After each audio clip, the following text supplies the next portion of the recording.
안녕 친구들. 오늘 어떤 하루 보냈어요? 오늘도 많이 추웠죠? 이제 좀 가족들이랑 보내고 또 사랑하는 사람들이랑 그렇게 명절 보내셨어요?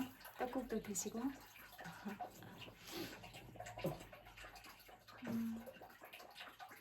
여전히 어떤 일들은 해결을 해 나가야 되는 그런 선상이 있지만 그래도 좋은 방향으로 가고 있다고 생각이 되어지고 또 그런 여러 분야에서 재능을 가지고 또 진실을 말하는 사람들의 목소리가 그렇게 울려 퍼지고 있으니까 앞으로도 더 그런 원만한 해결점을 위해서 향해서 가고 있다 이렇게 생각이 되어지더라고요. 그리고 또 우리 국민들 한 사람 한 사람이 다 현명하시잖아요. 그러니까 그런 한 분 한 분의 지혜를 모으고 마음을 모아서 그렇게 우리 집단 지성이 올바른 방향으로 가는 방법에 대해서 고민하고 얘기들을 나누고 그렇게 방향을 잡아가면 잘 되지 않을까 그런 생각이 들어요. 그리고 우리나라에서 살고 있으면 우리나라 국민들이잖아요. 한 분 한 분이 다. 그러니까 우리가 당연히 노려야 하는 그런 국민 주권에 대해서 우리가 더 소중하게 여기고 또 그런 부분들을 늘 지키도록 그렇게 하는 게 가장 중요하겠다 그런 생각이 많이 들었고 오늘은 사람 존중에 대한 얘기를 좀 해보면 어떨까 그런 생각이 들었어요. 예전에는 잘 몰랐지만 우리나라도 그런 성적인 그런 부분에 있어서 이제 겉으로 이렇게 드러내지는 않지만 너무 많은 부분들이 아주 어린 나이에서부터 그렇게 사회적인 환경에 노출이 많이 되어 있잖아요. 그래서 늘 강조하지만 자기 몸을 부모님으로부터 물려받은 그런 소중한 몸을 어떻게 지킬 것인가 그런 부분이 중요하다고 생각이 되고 그런 부분은 꼭 엄마 아빠가 어렸을 때부터 성교육 동화나 이런 것들이 이런 자료들이 많이 나와 있잖아요. 그래서 그런 부분들에 대해서 아름다운 그런 동화로 이렇게 들려주면서 아이들한테 이렇게 자유롭게 사랑하는 것도 좋지만 내 몸을 사랑하고 다른 사람의 몸을 사랑하면서 그런 안에서 또 존중과 배려가 이루어진 그 테두리 안에서 아름답게 사랑하면 어떨까 그런 생각이 많이 들더라고요. 그리고 내가 이렇게 소중한 사람이듯이 다른 사람의 몸도 소중하다 그런 부분에 대해서도 이해를 하는 게 정말 중요하다 이런 생각이 많이 되더라고요.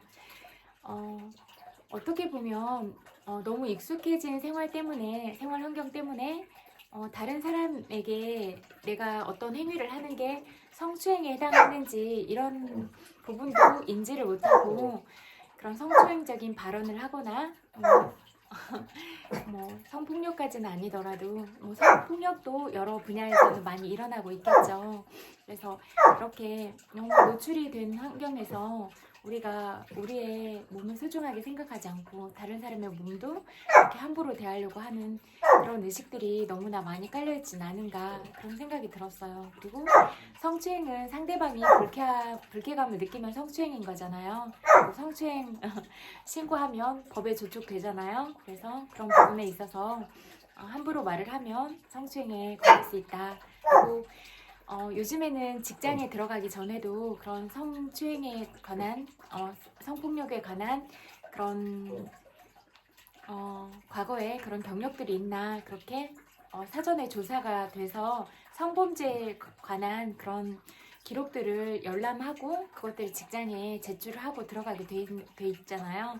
그래서 그런 부분들에 대해서도 여러분들이 꼭 인지를 하시고 내가 상대방한테 불쾌감을 주면 성추행자가 된다, 바바리맨이 된다 이렇게 꼭 인지하셨으면 좋겠어요.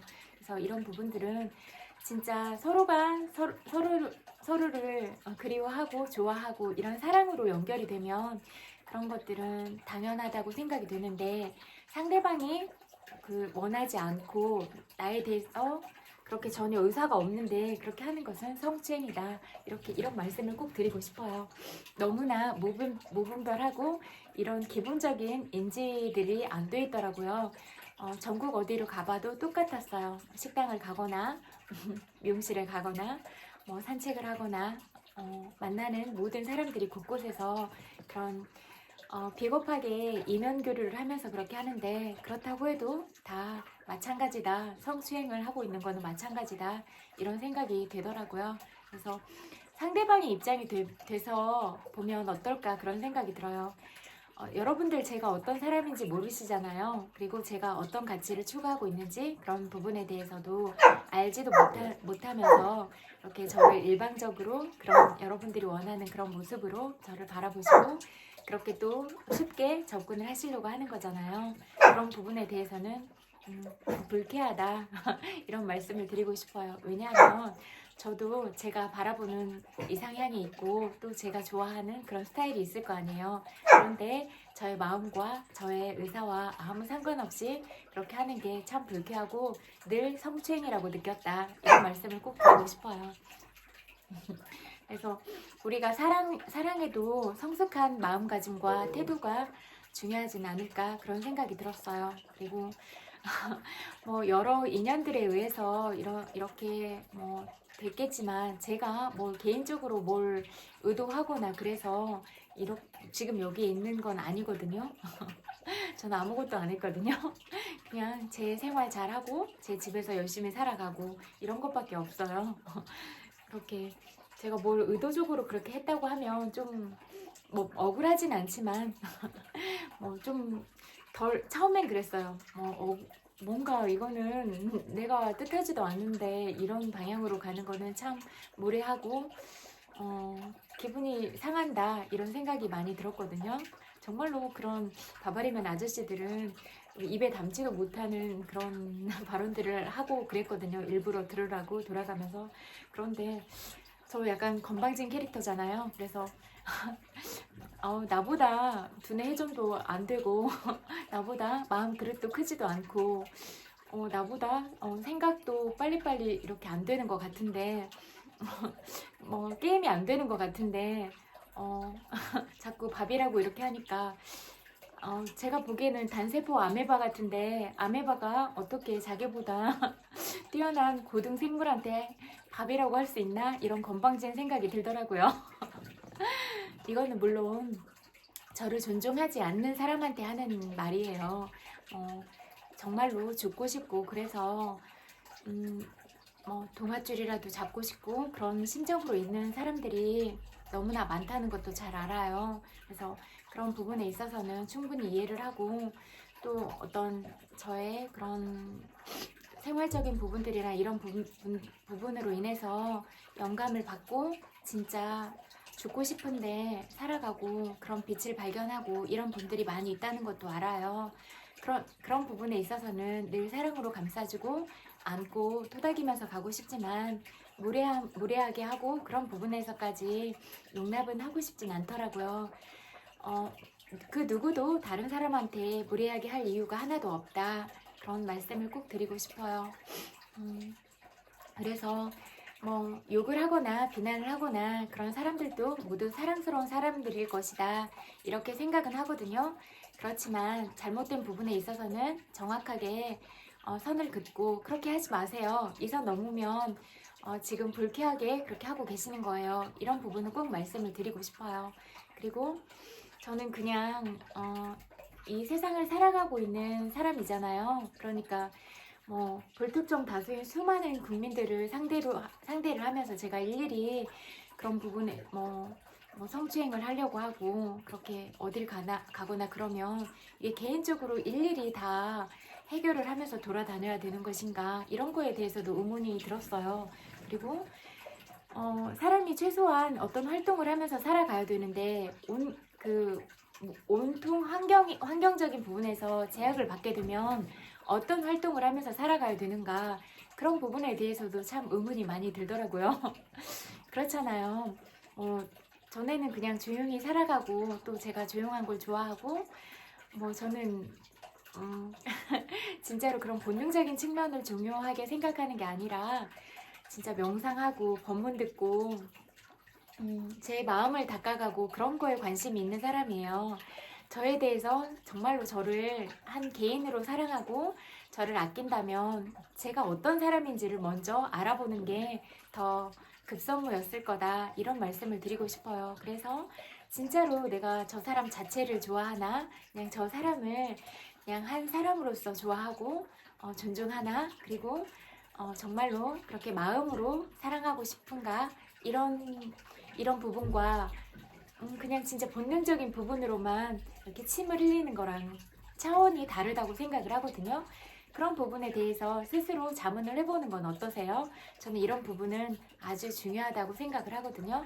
그리고 후자는 절대로 제가 바라는 점이 아니다, 그런 말씀을 꼭 드리고 싶어요. 그리고 상대방의 입장이 돼서 생각을 해봐야 된다. 내가 상대방이라면 돌아다니는 곳마다 그렇게 성추행 발언을 하고 그렇게 계속 욕을 하고 비난을 하고 그러면 나는 이 세상에서 살아갈 수가 있을 것인가? 그런 부분에 대해서 생각해보는 건 어떠세요? 제가 그래도 강단 있고 이런 성격이라서 다 헤쳐나가고 그랬는데요. 심약하고 그러면 자살했을 것 같거든요. 진짜 가까운 사람들도 정말로 가족이라고 그렇게 여겨질 만한 그런 사람들조차도 솔직하지 못하는 것들을 보면서 마음으로는 참 실망이 많이 컸어요. 그렇지만 그거는 여러 인연들에 대해서 그렇게 인연관계들이 분명히 있을 것이고, 또 제가 쌓아온 그런 업이나 또 여러 가지 또 그들이 가진 업이나, 그리고 사람들은 자기가 가진 인식의 틀이라는 한계가 있기 때문에 그 틀을 벗어나서 생각은 절대로 할 수가 없어요. 그래서 그들이 가진 그런 인식적인 한계 부분에 있어서 나를 이해를 할 수 있을 것인가 라고 생각을 해보면 이해를 못할 것 같더라고요. 왜냐면 다르잖아요. 각자 우리가 생각하는 바도, 교육의 수준도 다르고, 또 어떤 방향으로 성장하고 어떤 방향을 추구하려고 하는가, 어떤 가치들을 가지고 살아가는가, 이 부분들은 개개인마다 다 차이가 있을 거라고 생각을 하거든요. 그런데 나와 같은 방향을 바라보지 않고 나와 같은 생각을 가지고 있지 않은데 과연 나를 이해를 할 수 있을 것인가? 그리고 내가 가진 마음그릇이나 내가 생각하는 생각들, 이런 부분들을 공유하고 그런 방향으로 가려고 하는 사람들이 몇이나 있을까, 그런 생각을 해보니까 많지는 않을 것 같다, 그런 생각이 들었어요. 그래서 아직 단 한 명도 못 만났고, 그래서 그런 것들은 크게 연연해 하거나 아랑곳하지는 않고 살아가려고 해요. 그렇지만 다른 사람을 불편하게 만들고 그러는 부분에 대해서는 생각을 해보는 게 중요한 문제다, 이런 생각이 들거든요. 옆에 보디가드가 있는 것도 아니고 일일이 만나는 사람마다 일상에서 식당을 가도, 미용실을 가도, 산책을 가도, 버스를 타도, 택시를 타도, 그 어떤 곳을 가도 그렇게 가는 곳마다 그렇게 한다면 사람이 얼마나 피곤하겠어요. 내가 그렇게 그런 삶을 살아갈 수 있을 것인가? 그런 생각을 해보는 건 어떠세요? 그래서 저도 뭔가를 하면서 살아가야 될 거 아니에요. 그런데 제가 진짜로 하고 싶은 건, 저는 사회복지 일이 제 적성에 맞거든요. 그래서 어린 아이들을 키우면서 살아가고 이러는 거에 관심이 많은데, 심지어 사회복지 기관에 그렇게 면접을 갔을 때도 원장이나 이런 사람들이 성추행적인 발언을 그렇게 이면 교류로 돌려서 하고 몇 시간, 5시간씩이나 면접을 보고, 면접을 한번 봤는데도 또 불러가지고 면접을 그렇게 보고, 너무 이상한 일이더라고요. 그리고 적어도 두 번째 불렀을 때는 이 사람을 채용할 생각이 있을 때 그렇게 하는 거잖아요. 근데 카페에서 시시콜콜 이상한 얘기만 실컷 누르놓더니 총 면접 5시간 처음 봤거든요. 그러는 경우도 있었어요. 그래서 참 모래하다, 그런 생각이 들었고, 사회복지 기관에 갔을 때도 원장, 관장 이런 분들이 그렇게 계속 주변을 맴돌면서 성추행을 그렇게 목적에 두고 그렇게 하는 것들을 보면서 참 직장에서 이러도 되나, 그런 생각이 들더라고요. 일하러 간 곳에서 그렇게 하면 안 되는 거잖아요. 엄연하게 그런 것들은 성희롱이자 성추행이고. 그런데 그런 것들이 이렇게 암암리에 이루어지고 있다는 거에 대해서도 저는 놀랍더라고요. 그래서 그렇다면 뭘 하면서 살아가야 될 것인가, 이런 부분에 대해서 고민이 많이 되더라고요. 그래서 어쨌든 어떤 활동을 하면서 남은 삶을 살아가야 되는 거잖아요. 그래서 이런 것들은 중요한 문제다. 그리고 그 사람이 어떻게 살아갈지에 대해서는 전혀 관심도 없으면서 어떤 보호도 해주려고 하지 않으면서 무조건 나는 네가 마음에 드니까 너는 우리들의 잠이다. 이렇게 말하는 거 보고도 참 무책임하다. 그리고 저 사람이 어떤 환경에 처해 있는가, 그리고 저 사람이 수많은 불특정 다수의 틈 속에서 생활하면서 불편함은 없는가, 그 부분에 대해서는 전혀 관심이 없구나, 그런 생각이 들면서 너무 심한 거 아닌가, 이런 생각도 들더라고요. 그렇잖아요. 옆에 지켜주는 사람이 있거나 어떤 그런 같은 일을 하는 사람들끼리 그런 그룹을 형성하면서 살아가면 그래도 그 안에서 보호막을 형성하면서 그렇게 살아갈 수가 있는데, 경계선상에 있는 것 같았거든요. 그냥 이것도 저것도 아닌 그 집합 안에 있으면서 아무런 보호도 받지 못하고, 또 내가 어떤 일을 함에 있어서도 그렇게 보호를 받지 못하고 그런 상황에 놓여 있구나, 이런 생각이 많이 들었어요. 그러면 이런 부분들을 개개인이 다 노력을 해서 해야 되는 것인가? 이런 의문이 너무 많이 들었고, 아무도 지켜주지 않는 제 권리에 대해서 늘 당당하게 얘기해야겠다. 기죽지 말고 사람들을 교육시키고 그렇게 하면 안 된다고 가르치자, 그런 생각을 하면서 계속 이렇게 그렇게 무례하게 하시면 성추행에 걸려서 법적인 그런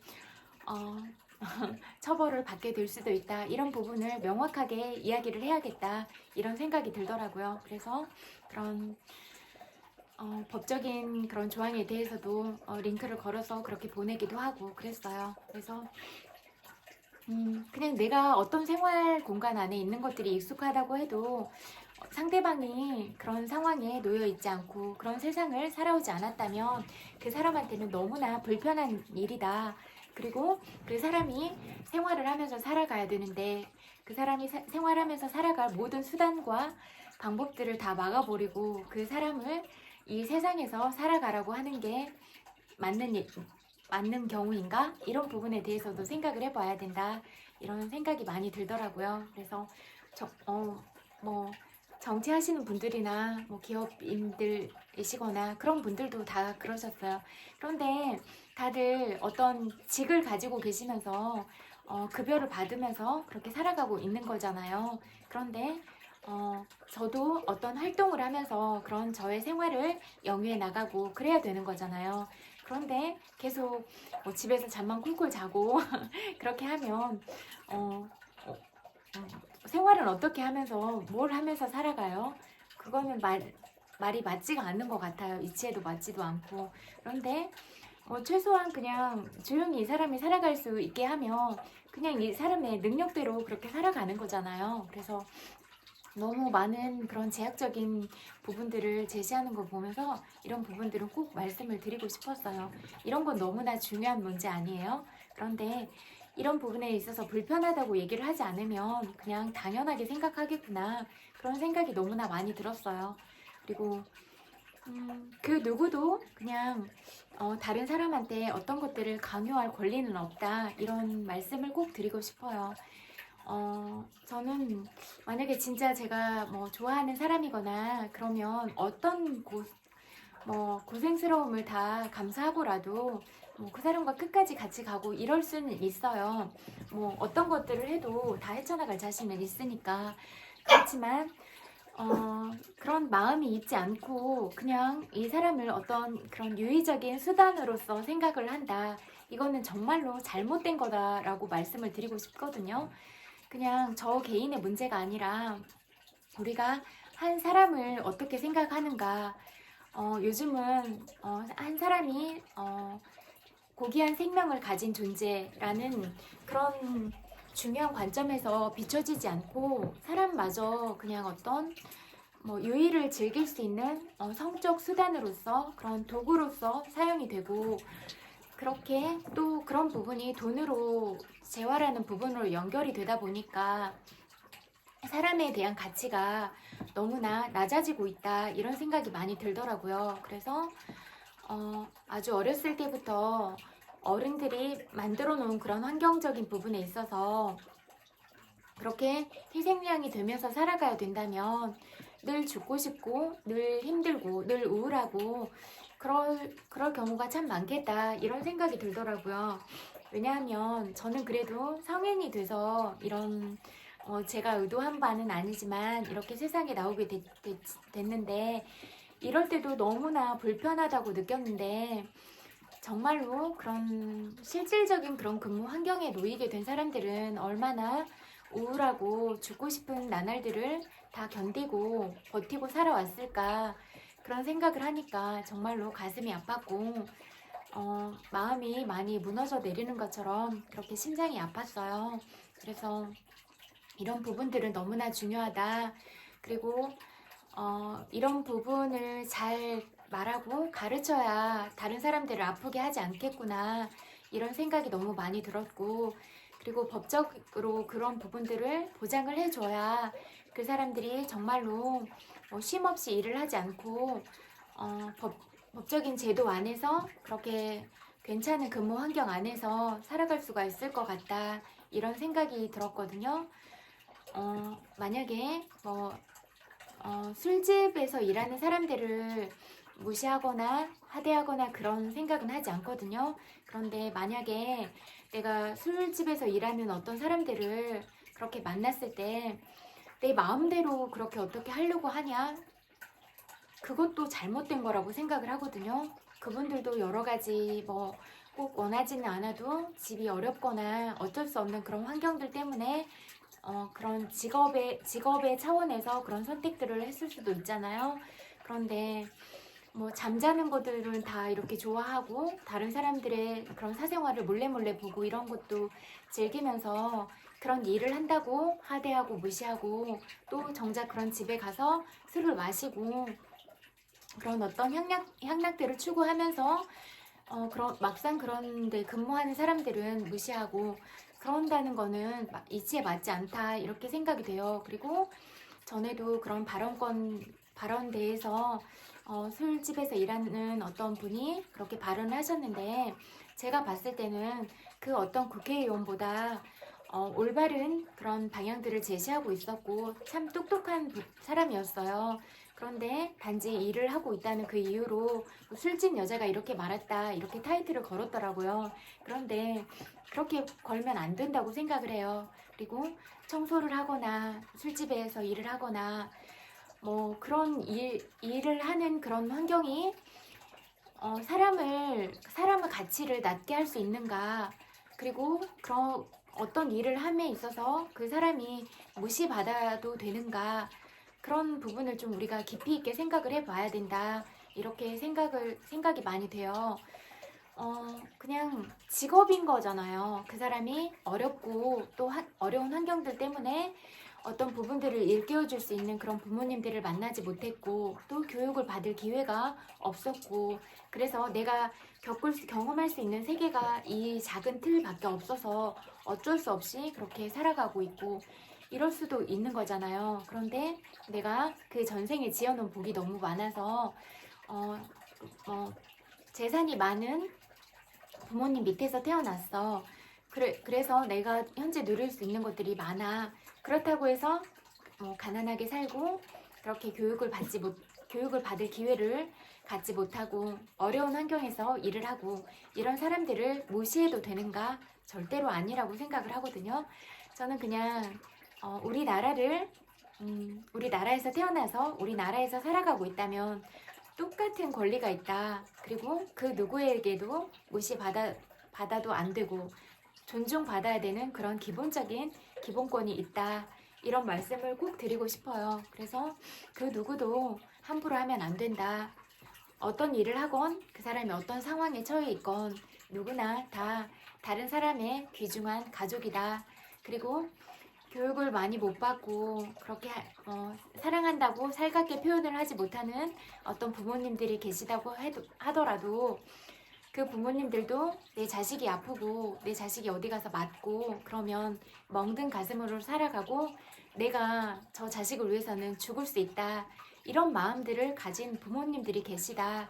그리고 그런 부모님들 밑에서 인연관계 때문에 같이 오랫동안 살아가지 못한다고 하더라도 그렇게 태어날 때는 온 세상에 축복을 받고 태어난 여러분들이다. 그 말씀을 꼭 드리고 싶어요. 그리고 어떤 불편함들을 겪거나 그러면 꼭 이야기를 하세요. 그래서 사람들은 잘 모르는 것 같아요.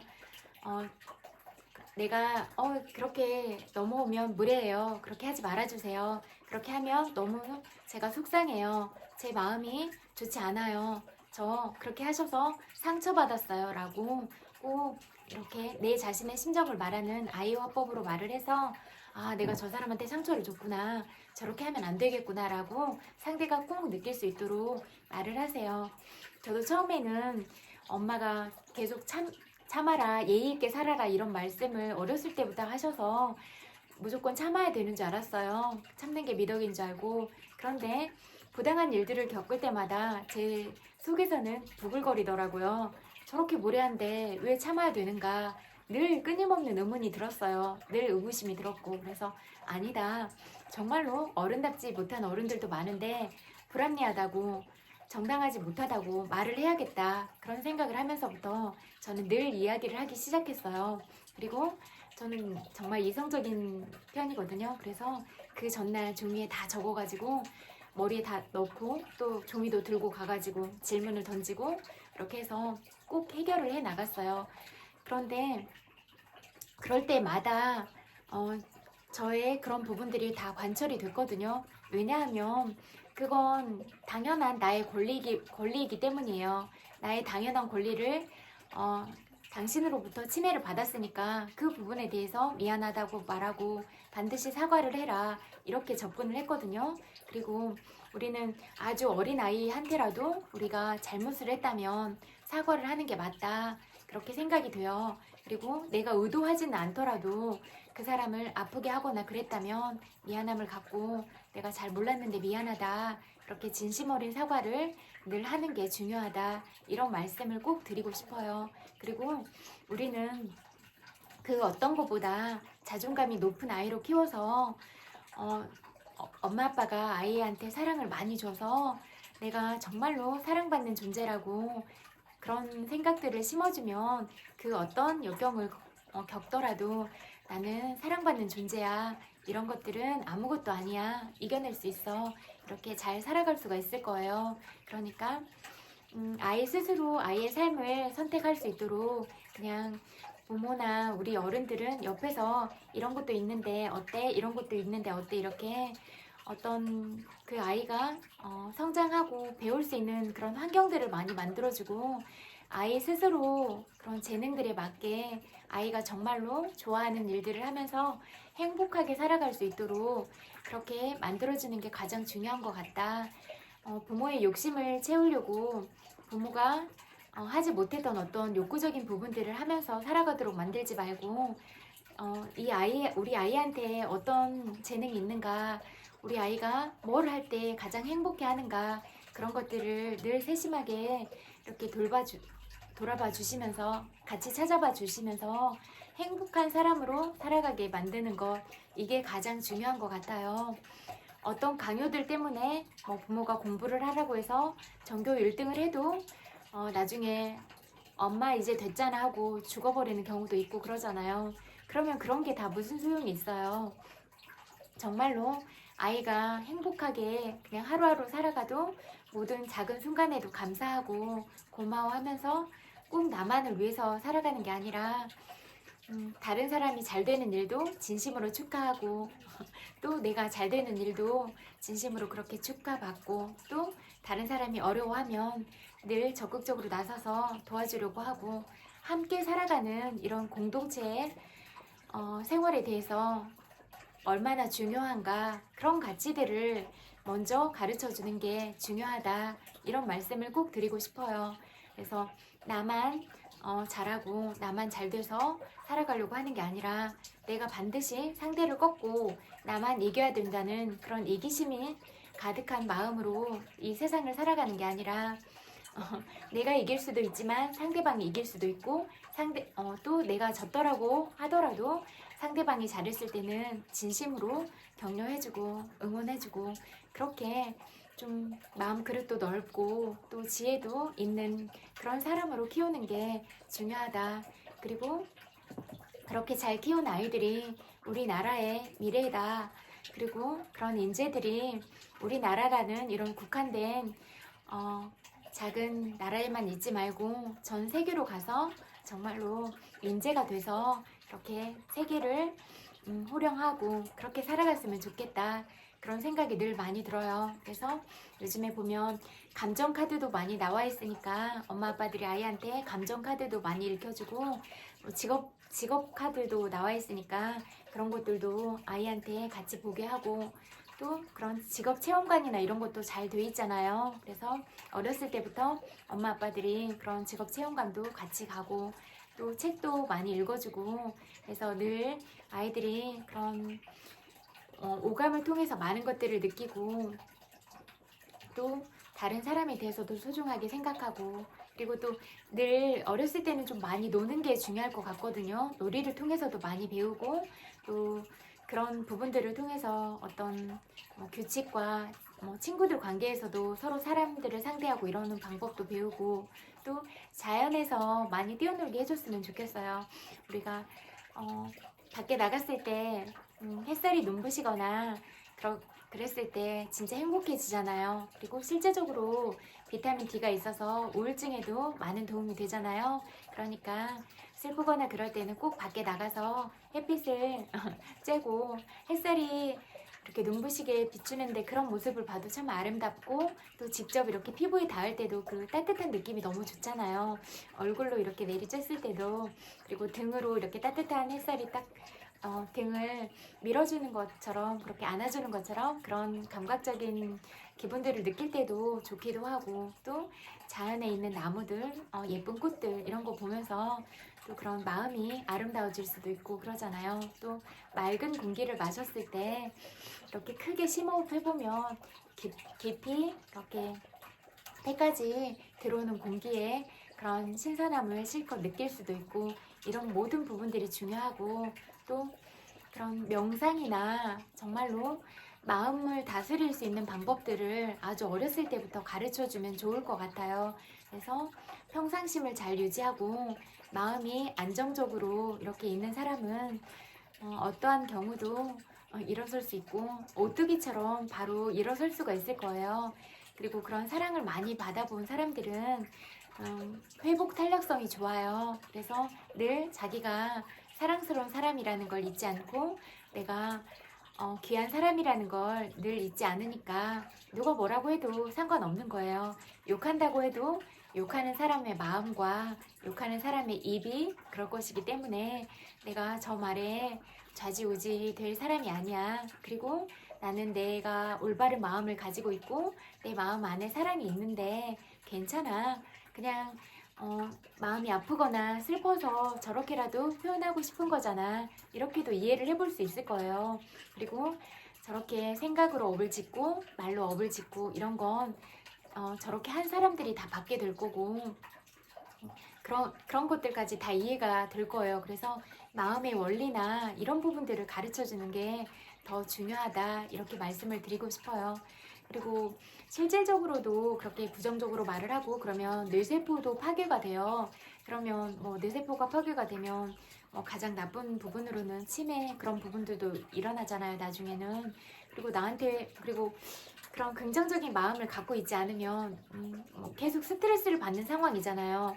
스트레스를 받으면 또 내 몸에 병이 오고 내 마음에 병이 오고 그런 일들이 쭉 연결이 될 텐데 왜 굳이 그렇게 마이너스적인 부분들을 선택하려고 할까 그런 생각이 많이 들었고 실질적으로 이렇게 남을 비난을 하면서 뇌가 잠깐 착각을 해요. 그래서 착각을 하지만 그거는 정말로 내 내면의 깊은 부분으로부터 느끼는 그런 진정한 행복이 아니기 때문에 바로 떨어져 버려요. 그러니까 그냥 그런 잠깐의 그런 것들을 얻고자 그렇게 할 필요가 없잖아요. 그래서 진짜로 내가 작은 부분에서부터 늘 감사하고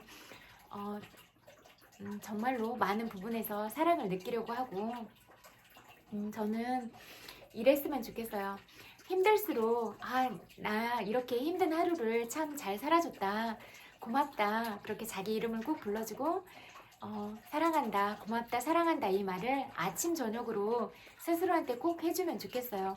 왜냐하면 지금까지도 힘든 시간들이 많았는데 그래도 살아있어 준 게 감사하잖아요. 그래서 이렇게 고생했는데 네가 다 해결하고 여기까지 왔어? 잘했다. 이렇게 늘 칭찬해 주면서 자기를 잘 데리고 또 우리가 살아가면서 환경적인 부분에서 대인관계들을 통해서 상처들을 많이 받고 살아오고 그랬잖아요. 그렇지만 그럼에도 불구하고 잘했어. 너 대단하다. 이렇게 늘 칭찬하면서 상처받은 내면 아이를 달래고 치유를 해서 늘 그렇게 아이로만 두지 말고 이제 우리가 성인이 됐으니까 모두 다 용서하고 또 나한테 그렇게 아픈 말들을 한 사람들의 마음이 더 아프다는 것, 그런 것들을 꼭 이해하고 오히려 연민의 마음으로 바라보고 자비롭게 그런 사람들마저 사랑으로 품으려고 하고 그런 방향으로 가면 어떨까, 이런 부분에 대해서 말씀을 드려보고 싶었어요. 그래서 나한테 욕을 해도 그냥 사랑의 마음으로 품고 가고 내가 사랑할 사람들이 더 많다는 것, 이렇게 이해를 하면 어떨까, 그런 생각들이 늘 많이 들더라고요. 그리고 실질적으로 이렇게 무례하게 했을 때도 그렇게 말했어요. 그렇게 한 건 잘못된 거다, 그게 아니다, 정확하게 말을 하지만 그래도 나는 네가 사랑스러운 사람일 거라는 걸 안다, 사랑한다, 그 말을 해줬거든요. 그러니까 정말로 달라지더라고요. 정말로 제 입장이 돼서 그렇게 하면 슬퍼하니까 그렇게 하지 마 라고 적극적으로 말을 해준다던가. 그래서 우리가 늘 어느 곳에라도 사랑을 전달하면 다 알거든요. 강아지도 이렇게 교감이 잘 되는 강아지가 지능이 높아요. 그리고 어떤 밥에게도 계속 밥을 이렇게 따로따로 준비를 해놓고 어떤 밥에는 계속 욕을 하고 하면 그 욕을 들은 밥은 곰팡이로 변했고, 또 여러 가지 물에 그런 결정체 입자도 자꾸 욕을 하고 그러면 그게 변한다고 들었어요. 그리고 식물도 두 식물을 이렇게 나누고 한쪽은 계속 사랑한다는 말을 하고 한쪽은 계속 욕을 하고 그러면 욕을 먹은 식물은 죽었어요. 이렇게 말이 얼마나 독을 품고 있는가, 이 부분을 늘 생각을 해보세요. 그리고 내가 독소를 품은 말을 하는데 그 독소가 내 안에서 나온 거지 않을까? 그러면 이미 내 안에 독들이 잔뜩 있는데 그 독을 남한테 전달한다고 그 상대방한테 갈까? 내 마음만 독이 퍼질 것이다. 그리고 내 생각만 그렇게 좋지 않은 생각으로 물들 것이다. 이런 말씀을 꼭 드리고 싶어요. 그러니까 제가 늘 긍정적인 생각을 해라, 그리고 좋은 기분으로 잠들라, 이게 가장 큰 포인트인데요. 자기가 늘 좋은 기분을 떨어뜨리지 않고 긍정적인 생각을 하고 늘 감사하고 어떤 일들을 이루고자 하면 이미 이루어진 것처럼 늘 그렇게 미리 감사하고 풍요로운 마음을 얻고 그러면 맨날 행복하잖아요. 그러면 밝은 기운들, 또 여러분들이 원하는 것들이 그렇게 따라올 거기 때문에 그런 부분들을 늘 강조하는 거예요. 그리고 여러분 생각해 보세요. 늘 욕만 하고 맨날 우울한 말만 하고 부정적인 말만 하고 그런 사람 옆에 있고 싶으세요? 전 아닌 것 같아요. 근데 늘 누군가한테 친절하게 하고 늘 웃고 있고 그런 사람 옆에 가고 싶잖아요. 그리고 내가 그런 사람이 되는 게 가장 중요하잖아요. 그래서 나는 매일매일 이렇게 잘 웃고 있나? 또 다른 사람한테 친절한 태도로 그렇게 말하고 있나? 그렇게 자기 체크를 꼭 해보는 건 어떠세요? 이렇게 자기 객관화가 가장 중요한 것 같거든요.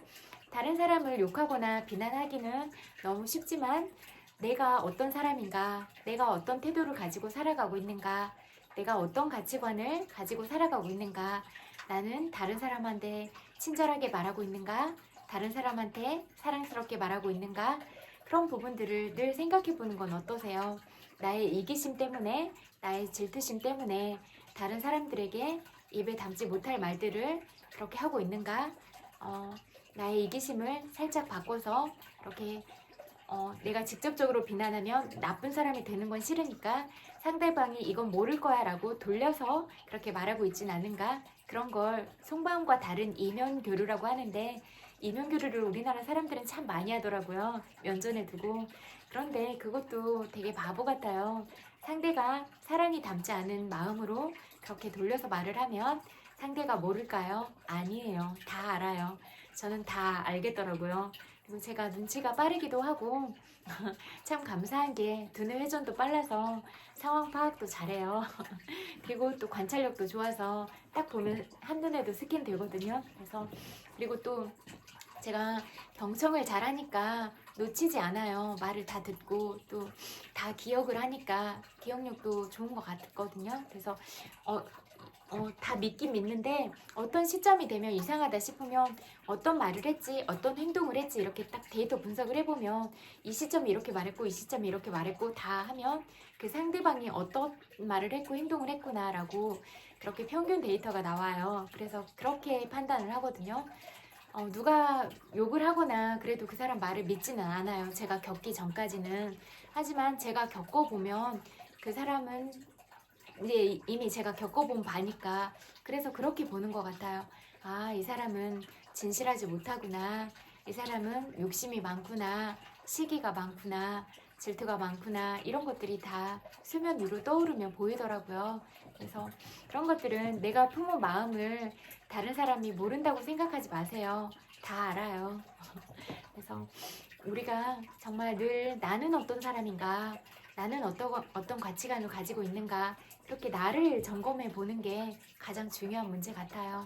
그래서 늘 말씀드리잖아요. 여러분 한 분 한 분은 너무나 소중하고 사랑스러운 사람들이다.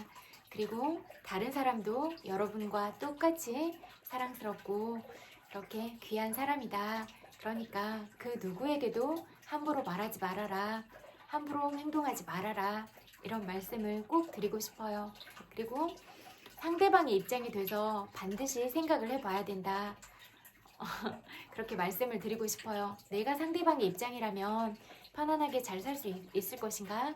내가 상대방의 입장이라면 이런 말을 들었을 때 괜찮은 기분일까? 이런 말을 내가 상대한테 했을 때 상대방이 행복한 마음이 들까?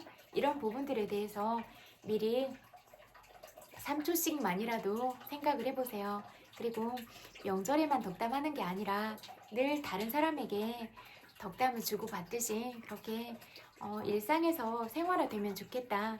그런 생각이 들어요. 늘 감사하다고 말하고 늘 사랑한다고 말하고 우리가 살아있을 때 다른 사람을 많이 안아줄 수 있고 손 내밀어 줄 수 있고 사랑한다고 말할 수 있고 이런데 살아있을 때 실컷 하고 후회 없이 우리에게 주어진 마지막 소풍을 그렇게 떠나면 어떨까 그런 생각이 많이 들었어요. 우리가 이 세상에 온 이유는 서로 힘들고 그럴 때 안아주고 사랑하기 위해서 온 것 같거든요. 그래서 내가 나눌 수 있는 사랑은 무엇일까? 내가 품을 수 있는 마음들은 어떤 부분들이 있을까? 이렇게 늘 나만 생각하면서 살아가지 말고 내가 이 세상에 태어난 것도 감사하고 이 보이는 곳에서 보이지 않는 곳에서 너무 많은 사랑과 감사들을 받고 살아가고 있는데 그렇다면 내가 이 사회에 기여할 수 있는 부분들은 어떤 부분들이 있을까? 내가 잘하는 부분, 내가 특별한 능력들을 많이 가지고 있는데 그 부분들을 어떻게 다른 사람들과 함께 나누고 다른 사람들을 위해서 쓸 수 있을 것인가? 이런 부분들을 고민하면서 갔으면 좋겠어요. 예를 들면 노래를 너무 잘하면 진짜 마음을 울리거든요. 그래서 눈물이 나기도 해요. 정말 슬픈 마음이 들어서 눈물이 나기도 하지만 진짜 감동을 주기도 하잖아요. 신이 내린 목소리로 노래를 했을 때 그런 다른 사람 마음에 아름다운 그런 감화를 일으킬 수가 있는데 내가 그런 재능을 가졌다는 건 너무나 감사한 일이다. 그리고 어떤 예술 작품으로 표현을 했을 때 그렇게 영감을 받고 그렇게 아름다운 마음들을 갖게 된 사람들을 많이 바라보게 되면 그것도 역시 특별한 재능이잖아요. 그리고 내가 어떤 부분에 있어서 공부를 많이 해서 지적인 부분으로 다른 사람들을 가르쳐 줄 수 있다면 그것도 너무나 큰 재능이고, 또 내가 말을 잘해서 다른 사람들을 행복하게 해줄 수 있다면 그것도 아름다운 재능이고, 여러분들 제가 말하지 않는 부분에 있어서도 너무나 많은 재능들을 가지고 계실 거라고 생각하거든요. 그리고 그런 데가 많은 아이디어를 가지고 있다면 그런 것들을 또 특허로 내서 사람들의 생활에서 유용하게 그렇게 할 수도 있고, 또 여러 사람들한테 도움을 줌으로써 그렇게 자기의 재산적인 그런 가치들이 높아질 수도 있고 그렇다고 생각을 하거든요. 그러니까 늘 다른 사람을 사랑하고 다른 사람들을 위해서 살려고 할 때 더 많은 부분을 여러분들이 누리고 얻을 수 있을 것이다, 이런 말씀을 꼭 드리고 싶어요. 어떤 지점에서 어떤 시점에서 그렇게 나타날지는 모르겠지만 저는 꼭 그걸 믿거든요. 그래서 진심과 사랑의 가치들은 때때로는 다른 사람들이 이해를 하지 못해서 어려운 상황들에 부딪힐 수도 있지만 그런 가치들은 너무나 중요하고, 사랑은 이 세상에 꼭 필요한 부분이기 때문에 함께 살아가고 있는 많은 사람들을 안아줄 수 있다. 그리고 요즘에는 그런 소셜미디어들이 발달해서 온 세상에 있는 사람도 다 함께 안아줄 수 있다, 이런 생각을 하거든요.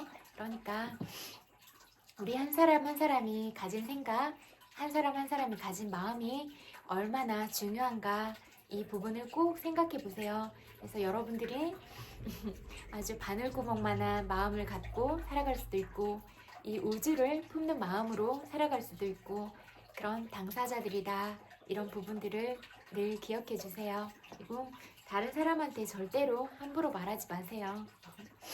책 읽어드릴게요. 틈 읽어드릴게요.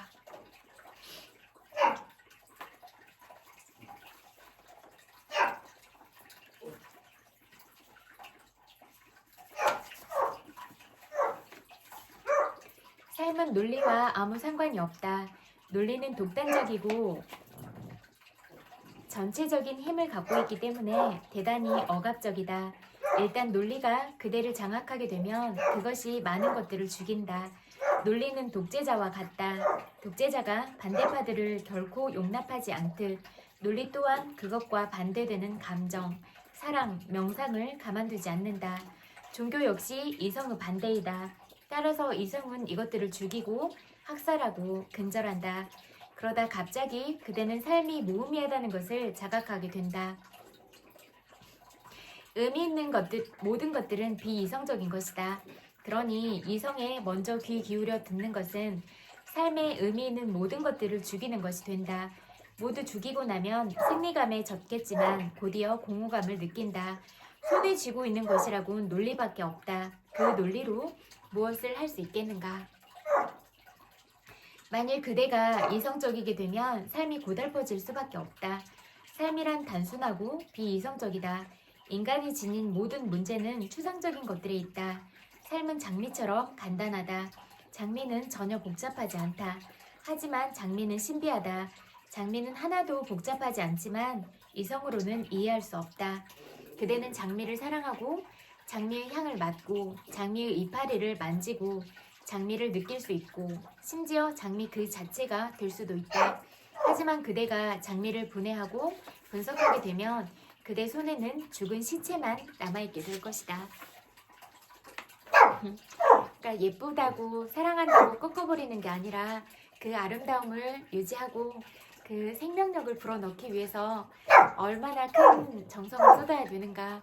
식물을 가꿀 때도 식물마다 좋아하는 그런 온도, 습도가 다 다르잖아요. 그리고 그런 햇빛이나 이런 것들을 받는 것도 다르고, 우리 사람들도 각자마다 아름다운 영혼을 지녔고 또 각자 그 자질이나 그런 부분들에 따라서 그 사람한테 맞는 영양분들을 줘야 되는 거잖아요. 그리고 식물들 모든 부분들도 그렇게 사랑을 받으면 달라지는데 맑은 영성을 가진 사람들이 사랑을 받고 그렇게 인정을 받으면 얼마나 그 사람이 큰 사람이 될 수 있겠는가, 이런 부분에 대해서 생각을 해보세요. 속삭이는 자가 되어라. 에너지가 낮다고 다 틀린 것은 아니다. 에너지가 높다고 특별히 옳은 것은 하나도 없다. 높은 에너지는 파괴적일 수 있다. 수세기에 걸쳐 전 세계에서 일어나고 있는 일도 바로 그런 높은 에너지를 가진 사람들 때문이다. 세상은 낮은 에너지를 가진 사람들로부터 고통받은 적이 없다. 그들이야말로 가장 순수한 사람들이다. 그들은 야욕이 없다. 또한 싸움을 벌이거나 권력을 주기 위해 아득바득 거리지도 않는다. 낮은 에너지가 가질 수 있는 유일한 문제점은 무관심해질 수 있다는 데 있다. 긍정적으로만 이용한다면 낮은 에너지에는 아무 문제가 없다. 낮은 에너지와 높은 에너지의 차이는 고함 지르는 것과 속삭이는 것의 차이와 같다. 세상에는 소리 지는 것에 맞춰진 일부 사람들과 속삭이는 것에 맞춰진 일부 사람들이 있다. 행복하도록 노력하라. 인간이 가장 준수해야 하는 유일한 의무는 행복해지려는 것이다. 행복을 그대의 종교로 삼아라. 만일 그대가 행복하지 않다면 필시 뭔가가 잘못된 것이고, 따라서 어떤 극적인 변화가 필요하다. 즉, 행복해지기 위한 노력이 필요하다. 나는 쾌락주의자다. 그리고 행복은 인간을 규정하는 유일한 기준이다. 이외에 다른 기준은 없다. 행복은 만사가 순조롭게 이루어지고 있다는 표시이고, 불행은 어떤 일이 잘못되어 가고 있으며, 따라서 어떤 극적인 변화가 필요하다는 표시이다. 현재 속에 실제하라. 그대가 스스로의 행동 양식을 바꿀 때 비로소 그대가 존재하는 세상도 바꿀 수 있다. 그러지 않고서는 세상을 바꿀 수가 없다. 그대가 곧 그대의 세계이다. 세상을 바꿀 수 있는 유일한 방법은 그대의 비전, 세계관을 바꾸는 것이다. 그래야면 어느 날 문득 그대는 전혀 다른 세상에 살게 될 것이다. 우리는 같은 세상에 살고 있지 않다. 따라서 우리 모두는 동시대인이 아니다. 과거 속에 사는 사람을 어찌 그대와 같은 시대에 산다고 할 수 있을까? 그는 그대 곁에 앉아있지만 과거를 생각하고 있으니 결코 동시대 사람이 아니다. 누군가가 아직도 오지 않은 미래에 살고 있다면 그 역시 그대와 동시대 사람이라 할 수 없다. 서로 살고 있는 시대가 다르다. 설령 이 세상에 단 두 사람만이 존재한다 하더라도 그들이 각각 과거와 미래 속에 산다면 함께 산다고 할 수 없다. 현재 속에 실제하지 않는 그들은 아무 관련이 없는 사이이다. 두 사람이 전적으로 현재 속에 실제할 때 비로소 그들은 같은 세계에 존재하는 것이다. 수년 동안 그대가 누군가와 살아가면서 그대는 그대의 세계 속에 머물고 상대는 상대의 세계에 머문다면 서로 세계는 끊임없이 충돌할 수밖에 없다. 그리하여 결국에는 어느 한쪽에서 이 충돌을 모면하는 방법, 즉 무관심을 터득하게 된다. 이것이 소위 우리가 더불어 살아가는 방식이다. 우리는 충돌을 피하고 갈등을 회피하는 무이해의 전술로서 살아가고 있는 것이다. 이것이 이른바 우리들의 가족, 사회, 인류 모습이다. 현재를 살지 않는 한 남성 혹은 여성과의 진정한 만남은 이루어질 수 없다.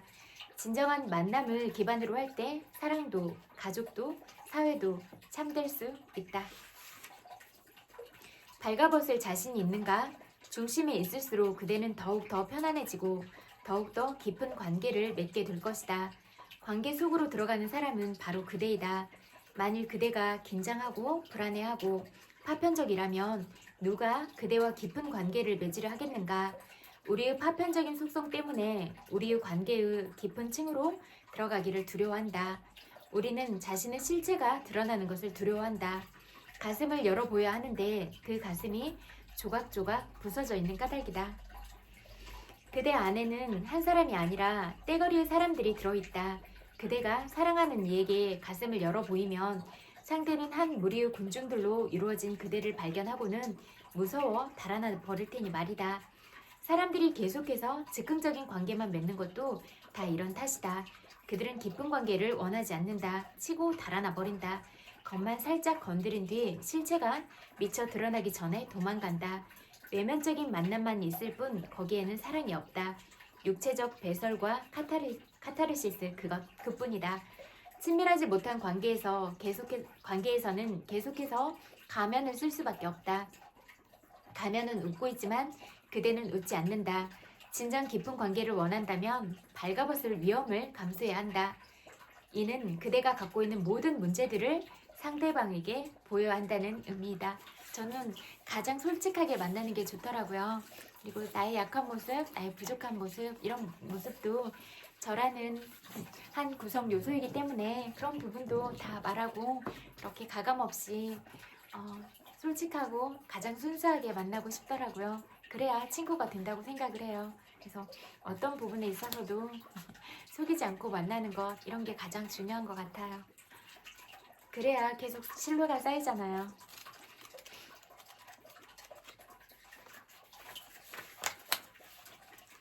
마지막 날에 내가 너를 찾아갔을 적에 내가 그리 순하게 저녁에 들어갈라오 말하지 않았더라면 어땠을까이? 나는 안심을 하고 집에 가서 너희 아버지한테 그랬어야. 6시에 문 잠그고 집에 온다요. 다 같이 저녁 먹자고 약속했소. 그란디 7시가 되도록 내가 안 들어온 게 너희 작은 형하고 나하고 둘이서 집을 나섰어이.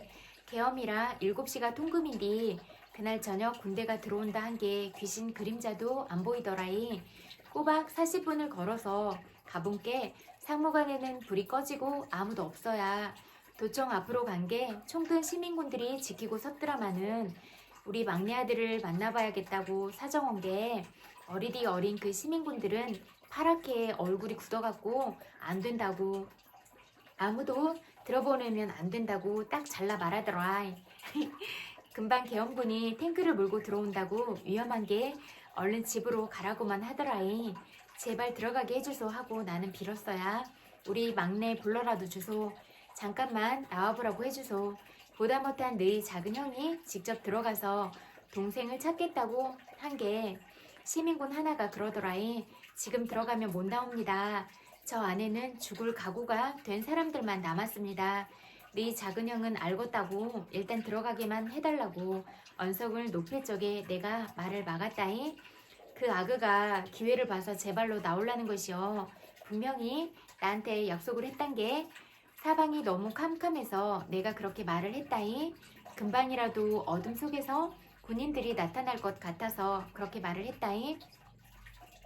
일하다가 남은 아들가장 잃어버릴 것 같아서 그렇게 말을 했다이. 그렇게 너를 영영 잃어버렸다이. 내 손으로 너희 작은 형 팔을 끌고 내 발로 돌아서서 집으로 갔다이. 모두 다 죽어버린 건매니로 캄캄한 거리를 40분을 둘이 울면서 걸어 돌아갔다이. 인자 나는 아무것도 알 수 없어야. 겁이 나서 얼굴이 파랗게 굳어있던 시민군들, 어리디 어리던 그 자식들도 죽었을까이? 그리 허망하게 죽을 것을 왜 끝가장 나를 안 들어보내줬을까이? 네 형들이 왔다가면 마음이 더 허전한 게 마루에 나와서 해를 쬐მს으로 하루를 보낸다이. 담 너머 남쪽으로 채석장이 붙어있을 적엔 시끄럽긴 했어도 볕이 잘 들었는디 3층 건물이 들어선 게 11시는 되어야 해가 바짝 들어야. 이 집을 사기 전에는 그 채석장 뒤쪽 골목에서 오래 살았제. 바람도 잘 안 통하는 손바닥만한 슬레이트 집이라서 채석장 일꾼들이 안 나오는 일요일을 네 형제들은 좋아했지. 커다란 돌 사이로 뛰어댕김수로 숨바꼭질도 하고 술래잡기도 했지. 무궁화 꽃이 피었습니다. 채석장 끝에서 소리 지르면 마당까지 들렸지. 그렇게 시끄럽게 머시매들이 머리가 굵어짐수로 언제 그랬는가 싶게 조용해지더라이. 네 큰형이 서울 살러 갈 적에 다 형편이 나아져서 이 집으로 옮겨왔지. 평상 하나 놓으면 꽉 차는 마당이 속 답답했었는데 장민엉쿨 우거진 허당가장 있는 집을 얻은 것이 얼마나 좋았던지. 네 작은형 공부하라고 너하고 따로 방 한 칸씩을 주고 사글세라도 벌어 살림에 보태지 싶어 문간체에다 사람을 들였지. 뒷일이 그렇게 될 줄을 누가 알았겠냐. 콩알맹이로 자그만 그 남매가 들어온 게 위에 형제들하고 나이가 뚝 떨어진 너한테 친구가 생긴 것이 보기 좋았다이. 둘이 교복 입고 나란히 학교 가는 것이 든든했다이. 노는 날에 마당에서 배드민턴을 칠 적에 채석장으로 공이 넘어가면 서로 주워오라고 가위바위보를 함수로 웃었었던 소리가 듣기 좋았다이. 그 남매는 어디로 사라졌을까에 그 집 아버지가 내려와갖고 실성한 사람 매니로 쏘댕길 적에 내 처지가 기가 막힌 게 위로 한 잔을 제대로 못해줬어야 그 사람은 하던 일을 자파하고 문간체 방에서 1년을 지냄수로 미친 사람 매니로 관청을 드나들었다이. 안매장 장소가 발견된다고만 하면 어디 저수지에서 시체가 떠올랐다고만 하면 새벽이고 밤이고 달려갔다이. 어딘가 살아있을 것이요. 분명히 살아서 둘이 같이 있을 것이요. 곤죽이 되도록 술을 먹고 부엌에 들어와 정신 나간 건매니로 중얼거리던 모습이 눈에 선하다이. 얼굴이 조망만하고 코가 번번한 사람이었는디 그 일이 있기 전엔 아들하고 똑같이 눈에 장난기가 반짝거렸는디 아마 그 사람은 오래 못 산 것 같아야 신묘역으로 이장할 적에 실종자들도 가묘를 썼는디 네 작은 형이 일부러 댕김서 찾아봤는디 그 집 남매 이름은 없었다고 한 게 그 사람이 살았더라면 왜 가묘를 쓰러 안 왔겠냐이. 가끔은 말이다이 내가 못한다고 문간체에다 사람을 들여놨을까 생각한다이. 그까지 사글세 몇 분 바꿨다고. 정대가 이 집으로 안 들어왔으면 내가 정대 찾는다고 그리 애를 쓰지 않았을 것인데 그러다가 너희들이 배드민턴 침수로 웃던 소리가 생각나면 죄받지 죄받아. 그람수로 고개를 흔들어야 그라제 내가 그 불쌍한 남배를 원망하면 큰 죄를 받지. 며칠 전에는 해질녘에 까무르기 그 집 처녀 얼굴이 떠오르더라이. 참 고왔는디 고운 사람이 없어져 버렸어야. 생각함스로 어둑어둑한 마당을 보고 있었다이. 고운 처녀가 우리 집에 들어와서 빨래바구니를 보듬고 물이 뚝뚝 떨어지는 운동화하고 칫솔을 들고 저 마당을 왔다 갔다 하던 일이 무슨 전생의 꿈 같아야. 목줄이 쇠심줄 같아서 너를 잃고도 밥이 먹어졌제.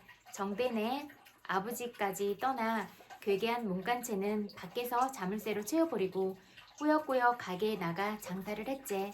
여기까지 읽을게요. 하루 한 장 삶에 새기는 논어 읽어드릴게요.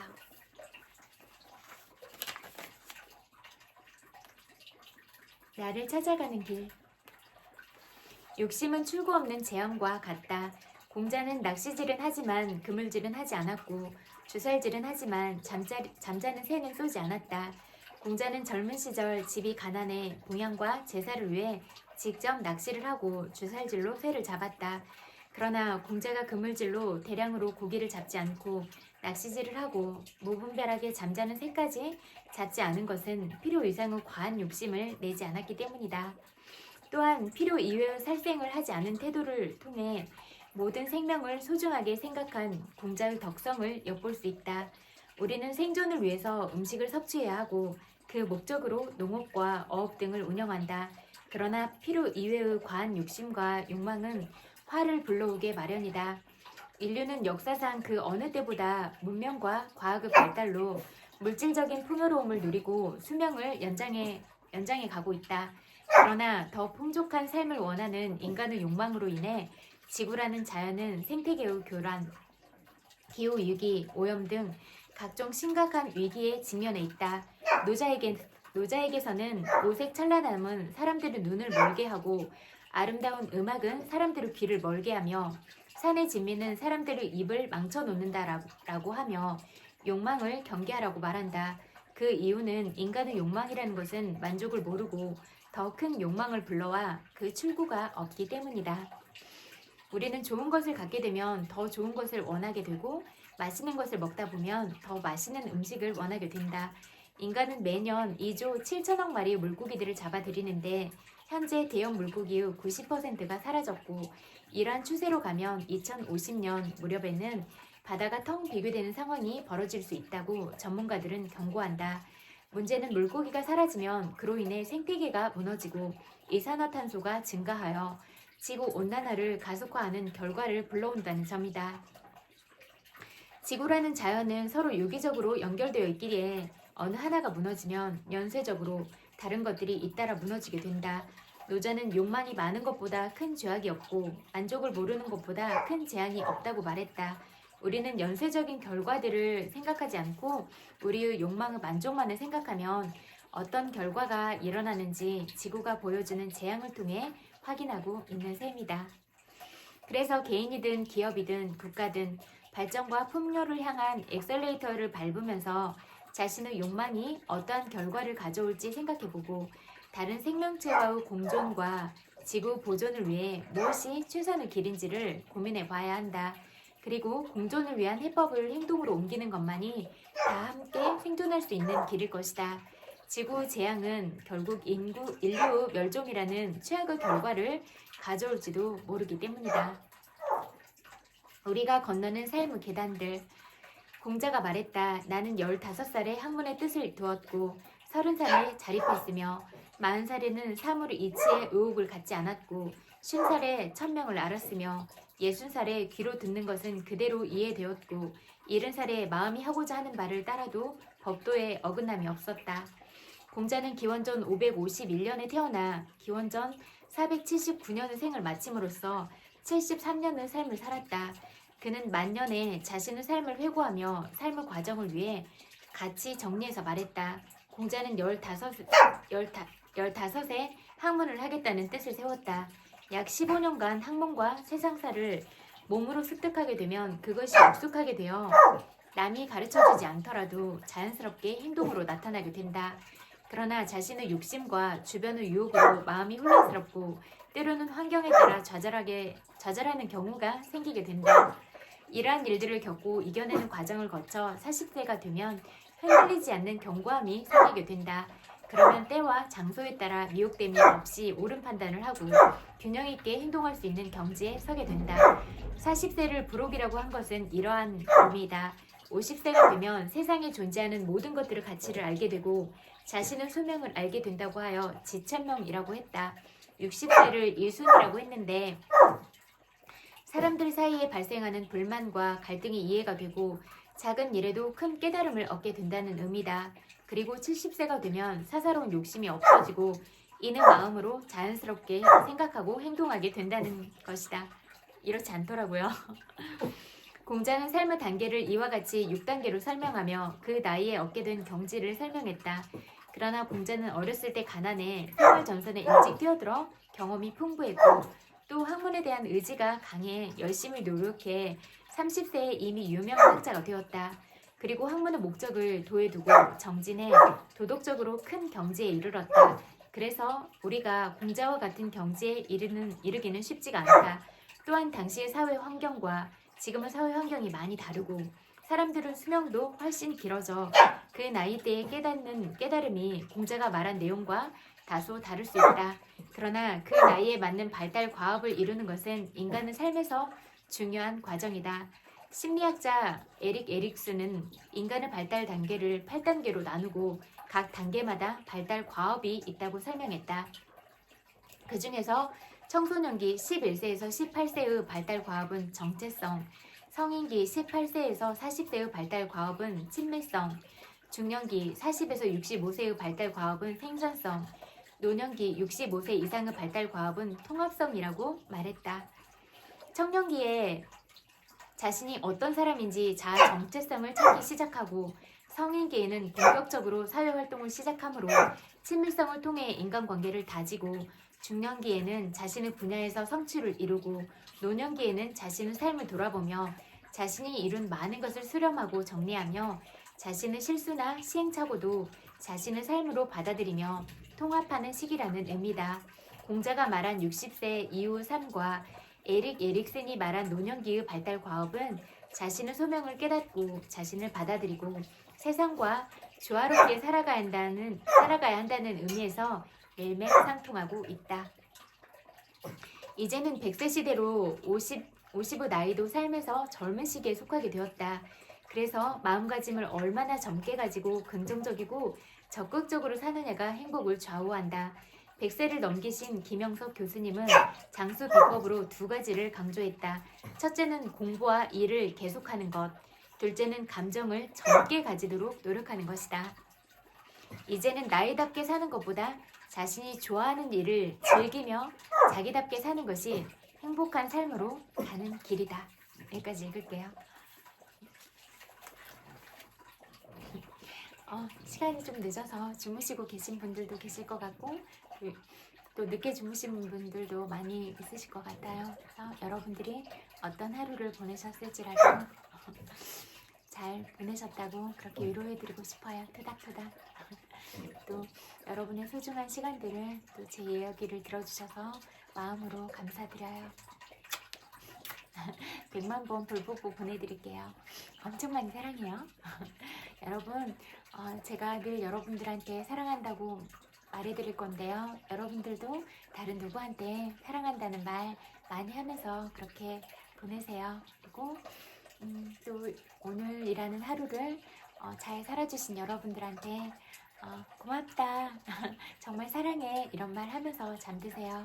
그리고 또 긍정적인 생각, 좋은 기분으로 그렇게 잠드세요. 굿나잇, 따뜻하게 주무세요. 포근한 이불 덮으시고요. 굿나잇, 안녕.